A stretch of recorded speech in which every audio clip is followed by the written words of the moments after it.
2025 की शुरुआत में एक बार फिर वैज्ञानिकों ने पर्वत के आसपास ड्रोन भेजा। यह ड्रोन कुछ ही मिनटों में क्रैश हो गया, लेकिन बाद में जब उसके कैमरे की फुटेज देखी गई तो उसमें एक आकृति ध्यानस्थ मुद्रा में बैठी दिखाई दी।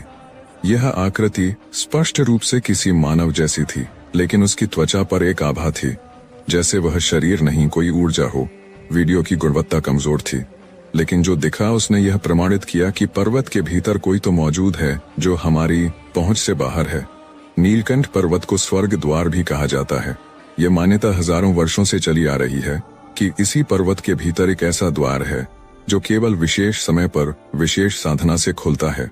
वह द्वार इस संसार का नहीं बल्कि देवलोक का है। पुरानी कथाओं में कहा गया है कि महर्षि विश्वामित्र, वशिष्ठ और अन्य महान ऋषि इसी द्वार के माध्यम से स्वर्ग और धरती के बीच यात्रा करते थे। यह द्वार कहाँ है, इसका उत्तर किसी के पास नहीं है। कुछ साधु कहते हैं कि यह द्वार एक विशेष गुफा के भीतर है, जहां जाने के लिए साधक को पहले मौन व्रत और अघोर साधना करनी पड़ती है। अन्य कहते हैं कि द्वार पर्वत के शिखर पर स्थित है, जो केवल चंद्र ग्रहण की रात में खुलता है। और फिर कुछ कहते हैं कि यह द्वार कोई भौतिक द्वार नहीं बल्कि चेतना का द्वार है, जिसे केवल आत्म साक्षात्कार से ही खोला जा सकता है। इन सभी रहस्यों के बीच एक सवाल हमेशा उठता है, क्या नीलकंठ पर्वत केवल एक पहाड़ है या यह साक्षात एक जीवित चेतना है जो हमें बुला रही है, हमें परख रही है और उस परम सत्य की ओर ले जाना चाहती है जिसे आम दुनिया नहीं समझती। यह पर्वत न तो केवल तीर्थ है, न ही केवल एक ट्रेकिंग डेस्टिनेशन।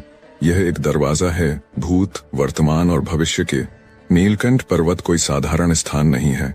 यह तंत्र साधना का वह अदृश्य द्वार है जहां प्रवेश केवल उन्हीं को मिलता है जो इस रहस्य के भार को सहन करने की क्षमता रखते हैं। सदियों से तांत्रिक साधक इस स्थान को शिव की गोपनीय गुफा मानते आए हैं। ऐसी गुफा जहां साधारण व्यक्ति की चेतना टिक ही नहीं सकती।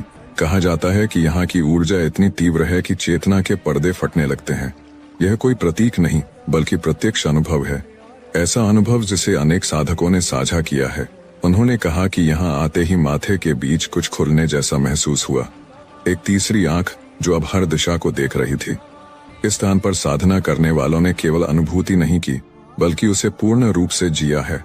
कई साधकों के अनुसार जैसे ही ध्यान आरंभ हुआ, शरीर हल्का होने लगा, समय और स्थान का बोध समाप्त हो गया और चेतना एक अथाह शून्यता में विलीन हो गई। किसी ने अनुभव किया कि वह वहीं बैठा था, लेकिन उसकी चेतना किसी और लोक की यात्रा कर रही थी। कुछ तांत्रिकों का कहना है कि नीलकंठ केवल एक पर्वत नहीं है, यह शिव का निजी द्वार है, एक ऐसा द्वार जो केवल तंत्र के मार्ग से